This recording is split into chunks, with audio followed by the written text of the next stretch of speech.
করে ভালো করে ম্যাশ করে নিয়েছি। তার মধ্যে লঙ্কার গুঁড়ো, ধনের গুঁড়ো, জিরের গুঁড়ো, কাঁচা লঙ্কা কুচি, ধনেপাতা কুচি, যা যা দিতে পারো, বাদাম কুচি, সব কিছু দিয়ে সুন্দর করে লবণ আর একটু মিষ্টি দিয়ে, কারণ নিরামিষ করছি, তোমরা চাইলে পেঁয়াজ কুচি, রসুন কুচিও দিতে পারো, কিন্তু আমি দিইনি।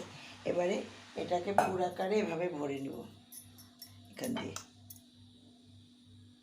ভালো করে। এটার মধ্যে মিউনিস আর টমেটো সস, তোমরা চাইলে চিজ দিতে পারো, আমার চিজটা বাড়ন্ত তাই আমি দিতে পারছি না, কিন্তু তোমরা দিতে পারো চিজ। এই যে সুন্দর করে এটার মধ্যে একদম স্প্রেড করে মেখে নিলাম।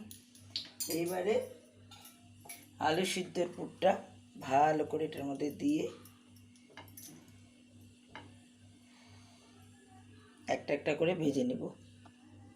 এই যে দেখো সুন্দর, এই যে দেখো সুন্দর করে ভেজে নিই। এই যে তৈরি হয়ে গেল। এখন sauce, tomato sauce, chilli sauce, যে কোনো সস দিয়ে খাও, একদম জমে করে। চলো বন্ধুরা, কেমন লাগলো কমেন্ট করে বলবে।